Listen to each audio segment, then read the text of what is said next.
चाणक्य ने बहुत ही गंभीर स्वर में कहा, चंद्रगुप्त, क्या तुम जानते हो कि कुछ लोगों को देखकर ही लोग अचानक क्यों बदल जाते हैं? उनके सामने आते ही कुछ लोग चुप हो जाते हैं और कुछ लोग अपनी ही बात कहने से पहले सोचने लगते हैं।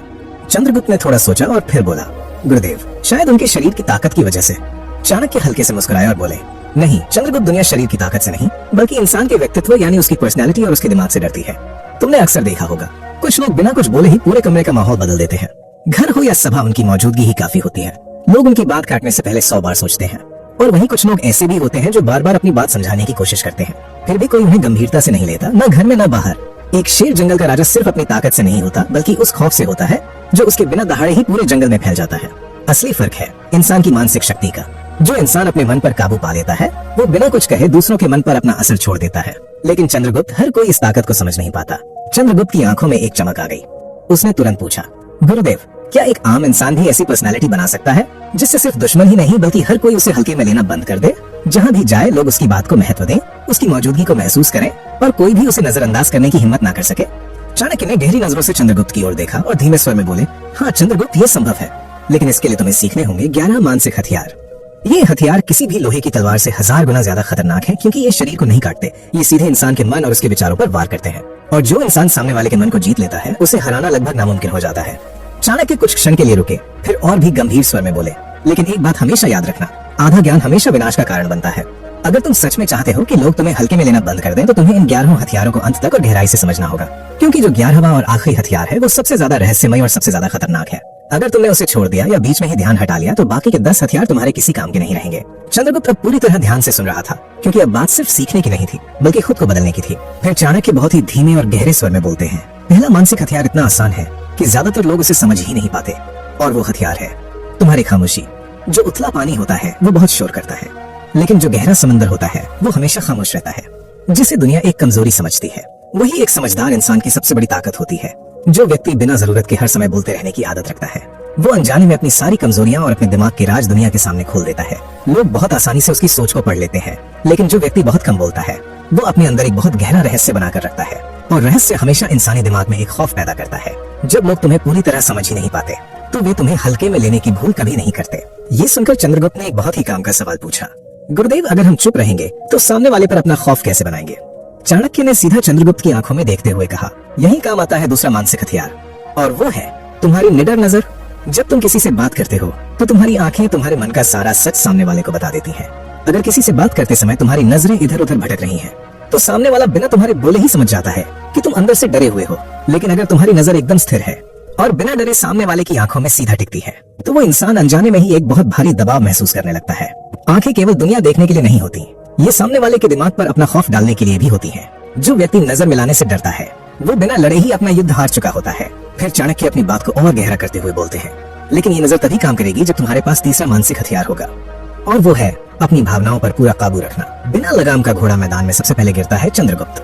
जो इंसान अपनी ही भावनाओं का गुलाम है वो जिंदगी में कभी किसी दूसरे इंसान पर अपनी पर्सनैलिटी का प्रभाव नहीं डाल सकता। जब इंसान बहुत ज्यादा गुस्से में होता है तो उसका दिमाग काम करना बंद कर देता है, और जब वो डरता है तो वो हमेशा गलत फैसले लेता है। युद्ध के मैदान में सबसे खतरनाक सिपाही वो नहीं होता जिसके शरीर में सबसे ज्यादा ताकत होती है, बल्कि सबसे खतरनाक वो होता है जिसका दिमाग सबसे ज्यादा शांत होता है। इसलिए अपने चेहरे को एक बंद किताब बना लो, ताकि कोई तुम्हारा दर्द, तुम्हारा गुस्सा या तुम्हारी खुशी कभी पढ़ ना सके। तभी चंद्रगुप्त ने थोड़ा उलझते हुए पूछा, गुरुदेव, अगर कोई अपनी भावनाओं को छिपा ले तो क्या दुश्मन उससे हमेशा डरेगा? चाणक्य मुस्कुराए और बोले, दुश्मन तब डरेगा जब तुम चौथे हथियार का इस्तेमाल करोगे, और वो है तुम्हारे अगले कदम का रहस्य। जिस खेल में मोहरों की चाल पहले से पता हो, वहाँ हार पक्की होती है। इंसान हमेशा उस चीज से सबसे ज्यादा डरता है जिसे वो समझ नहीं पाता। अगर तुम्हारे दुश्मन को तुम्हारी हर चाल और तुम्हारी हर आदत का पहले से पता चल जाए तो वो तुम्हें बहुत आसानी से हरा देगा। लेकिन अगर तुम हमेशा एक जैसा बर्ताव ना करो, कभी तुम बिल्कुल शांत रहो, कभी तुम अचानक वार करो, और कभी तुम बातों को बिल्कुल अनसुना कर दो, तो लोग तुम्हें कभी समझ ही नहीं पाएंगे। उसे हमेशा यही डर सताता रहेगा कि तुम अगला कदम क्या उठाने वाले हो। फिर चाणक्य बोलते हैं, और जब तुम एक रहस्य बन जाते हो तो पांचवा हथियार अपने आप तुम्हारी ताकत बन जाता है, और वो है तुम्हारी मौजूदगी का रौब। सूरज को ये बताना नहीं पड़ता कि वो उग चुका है, उसकी रोशनी खुद उसकी मौजूदगी का एहसास करा देती है। तुमने देखा होगा कि कुछ लोग जैसे ही किसी कमरे में कदम रखते हैं, वहाँ अचानक एक शांति छा जाती है। उन्होंने मुंह से एक शब्द भी नहीं निकाला होता, फिर भी उनका एक भारी प्रभाव महसूस होता है। ये रौब सिर्फ पैसों से नहीं आता, ये आता है तुम्हारे चलने के तरीके से, तुम्हारे बैठने के तरीके से, और तुम्हारे शांत बर्ताव से। अगर तुम्हारी चाल में एक ठहराव है, तुम्हारी आवाज में एक गहराई है, तो तुम्हारी सिर्फ एक मौजूदगी ही सामने वाले का सारा आत्मविश्वास तोड़कर रख देगी। चंद्रगुप्त ये सब सुनकर बहुत हैरान था, लेकिन उसके मन में एक शंका थी। उसने तुरंत पूछा, गुरुदेव, ये सब तो ठीक है, लेकिन एक आम इंसान के अंदर कोई ना कोई डर तो हमेशा होता है, तो क्या बिना डरे कोई भी ये खौफनाक पर्सनैलिटी बना सकता है? चाणक्य बहुत गहरी मुस्कान के साथ बोले, नहीं चंद्रगुप्त, जब तक मन में डर है तब तक कोई हथियार काम नहीं करेगा, और इसीलिए तुम्हारा छठा मानसिक हथियार है, तुम्हारे अंदर की निडरता, यानी खोने का डर जड़ से खत्म हो जाना। जो इंसान खाली हाथ होता है उसे रास्ते में लुटने का डर नहीं होता। दुनिया में हर इंसान किसी न किसी चीज से डरा हुआ है।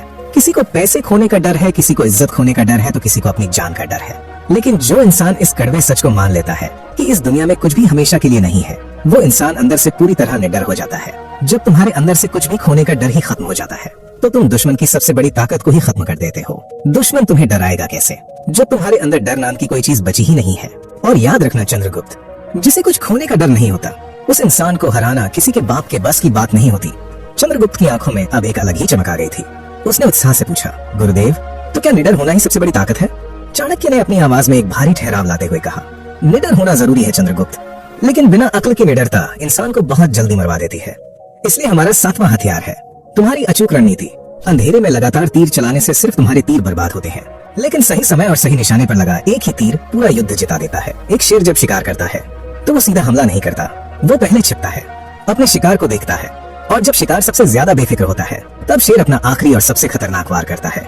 जो मूर्ख इंसान होता है वो हमेशा अपनी पूरी ताकत लगाकर लड़ता है और बहुत जल्दी थक जाता है, लेकिन एक खतरनाक पर्सनालिटी वाला इंसान बहुत सोच समझकर कदम उठाता है।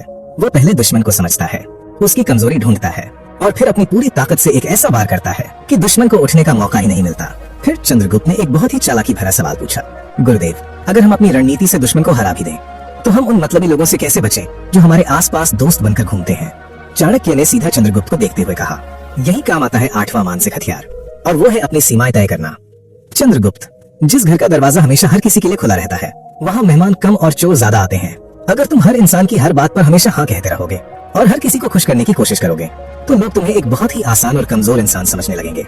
लेकिन अगर तुम अपनी एक पक्की सीमा बना लेते हो और जरूरत पड़ने पर लोगों के मुंह पर सीधे ना बोलना सीख जाते हो, तो लोग तुम्हारे समय की कीमत समझने लगते हैं। उन्हें पता चल जाता है कि तुम्हें अपनी मर्जी से नहीं चलाया जा सकता, और यही बात उन्हें तुमसे दूर और खौफ में रखती है। दुनिया सिर्फ उसी की इज्जत करती है जो खुद अपनी इज्जत करवाना जानता है। चंद्रगुप्त ने गहरी सांस ली और पूछा, गुरुदेव, लोग मुंह पर ना बोलने से इतना डरते क्यों हैं? चाणक्य ने एक कड़वा सच बताते हुए कहा, क्योंकि चंद्रगुप्त, 99% लोगों के पास नौवां मानसिक हथियार नहीं होता, और वो है दूसरों की झूठी तारीफ और लोगों से वाहवाही सुनने की भूख खत्म करना। जो इंसान दूसरों की तालियों पर नाचने का शौक रखता है, वो एक दिन दुनिया के हाथों की कठपुतली बन जाता है। जब तक तुम ये सोचते रहोगे कि लोग तुम्हारे बारे में क्या सोचेंगे, या लोग तुम्हें अच्छा कहेंगे या बुरा, तब तक तुम कभी आजाद नहीं हो पाओगे। जब तुम दुनिया से अपनी तारीफ सुनने की उम्मीद छोड़ देते हो, तो तुम्हारा आत्मविश्वास इतना असली और इतना मजबूत हो जाता है कि कोई भी उसे तोड़ नहीं सकता। दुनिया हमेशा उसी इंसान के पीछे भागती है जो दुनिया के पीछे नहीं भागता। ये सुनकर चंद्रगुप्त ने एक बहुत ही गहरा सवाल पूछा, गुरुदेव, अगर हमारे अंदर ये सारा आत्मविश्वास आ भी जाए तो सामने वाले को ये महसूस कैसे करवाएं? चाणक्य ने अपनी आवाज को थोड़ा भारी करते हुए कहा, 10वें हथियार से चंद्रगुप्त, और वो 10वां हथियार है तुम्हारी आवाज का भारीपन और उसका ठहराव। शेर की दहाड़ में जो एक खौफनाक ठहराव होता है, वो गीदड़ की चीख में कभी नहीं होता। तुम्हारी आवाज केवल बोलने का जरिया नहीं है, वो तुम्हारी दिमागी ताकत का सबसे बड़ा सबूत है। अगर बोलते समय तुम्हारी आवाज कांप रही है या तुम बहुत जल्दी जल्दी और तेज बोल रहे हो, तो सामने वाला समझ जाएगा कि तुम घबराए हुए हो। लेकिन जब तुम बहुत ही शांत, गहरी और धीमी आवाज में नाप तोलकर बोलते हो, तो तुम्हारी वो आवाज सामने वाले के दिमाग पर एक हथौड़े की तरह बजती है। जब तुम्हारी आवाज में एक गहरी शांति होती है, तो दुश्मन तुम्हारी आवाज के उस भारीपन से ही आधा युद्ध हार जाता है। अब चंद्रगुप्त पूरी तरह से चाणक्य की बातों में डूब चुका था। उसने बहुत ही धीमी आवाज में पूछा, गुरुदेव, अब मुझे वो आखिरी और सबसे खतरनाक हथियार बताइए जो मुझे ऐसा बना दे जिसे कोई हरा ना सके। चाणक्य ने बहुत ही शांत और गहरी नजरों से चंद्रगुप्त को देखा और बोले, 11वां और अंतिम मानसिक हथियार है खुद को दुनिया से अलग रखना, यानी मन की पूरी आजादी। जो पेड़ जमीन से तो जुड़ा रहता है, लेकिन हवा के हर झोंके के साथ नहीं हिलता, वही पेड़ बड़े बड़े तूफानों में टिक पाता है। जब तुम किसी इंसान से, किसी चीज से या किसी रिश्ते से बहुत ज्यादा जुड़ जाते हो, तो तुम उसके गुलाम बन जाते हो। तुम्हें उसे खोने का डर सताने लगता है। लेकिन जो इंसान अंदर से पूरी तरह आजाद होता है, वो दुनिया में रहता तो है, सबके साथ हंसता बोलता भी है, लेकिन वो किसी भी चीज से बंधा नहीं होता। जब दुश्मन देखता है कि तुम्हारे पास सब कुछ है, लेकिन तुम्हें किसी भी चीज का लालच नहीं है, तो वो पूरी तरह से टूट जाता है, क्योंकि लालच के बिना किसी भी इंसान को गुलाम नहीं बनाया जा सकता। और याद रखना चंद्रगुप्त, जो इंसान किसी भी वक्त किसी भी चीज को मुस्कुराते हुए छोड़ने की ताकत रखता है, दुनिया का कोई भी दुश्मन उस पर कभी काबू नहीं पा सकता। यही वो आखिरी ताकत है जो एक आम इंसान को सबसे खूंखार और सबसे अलग बना देती है। चंद्रगुप्त ने एक गहरी सांस ली और चाणक्य के सामने अपना सिर झुका दिया। उसे बहुत अच्छी तरह समझ आ गया था कि जीतने के लिए असली ताकत शरीर में नहीं बल्कि इंसान के मन में होती है। दोस्तों, आचार्य चाणक्य के ये 11 मानसिक हथियार सिर्फ सुनने के लिए कोई कहानी नहीं है। जब तक आप इन्हें अपनी जिंदगी में नहीं उतारेंगे, ये जालिम दुनिया आपका फायदा उठाती रहेगी। अगर आज इस अध्याय ने आपके अंदर एक नई आग पैदा कर दी है, तो अभी नीचे कमेंट में जाएं और पूरे आत्मविश्वास के साथ लिखें, मैं किसी से नहीं डरता, ताकि आपका यह खौफ हमेशा के लिए खत्म हो जाए। और हाँ, इन 11 हथियारों में से आपको सबसे खतरनाक और सबसे काम का हथियार कौन सा लगा? नीचे कमेंट में उसका नंबर जरूर लिखें, ताकि पता चले कि आपने इस वीडियो को कितनी गहराई से समझा है। देखते हैं कितने लोगों की सोच एक जैसी है। अगर आज के इस वीडियो ने आपकी आंखें खोली हैं, तो बिना सोचे इसे तुरंत लाइक करें और खामोशी से दुनिया पर राज करने के ऐसे ही खौफनाक राज हमेशा जानने के लिए चैनल को सब्सक्राइब करके घंटी का निशान अभी दबा लें, ताकि सफलता का कोई भी राज आपसे कभी छूट न जाए। अगर आप लोगों के दिमाग से खेलने का और कूटनीति का असली तरीका सीखना चाहते हैं, तो आपकी स्क्रीन पर जो चाणक्य नीति की प्लेलिस्ट आ रही है, उस पर अभी क्लिक करें। आइए, मैं आपसे वहीं मिलता हूँ एक और कड़वे सच के साथ। जय हिंद, जय भारत।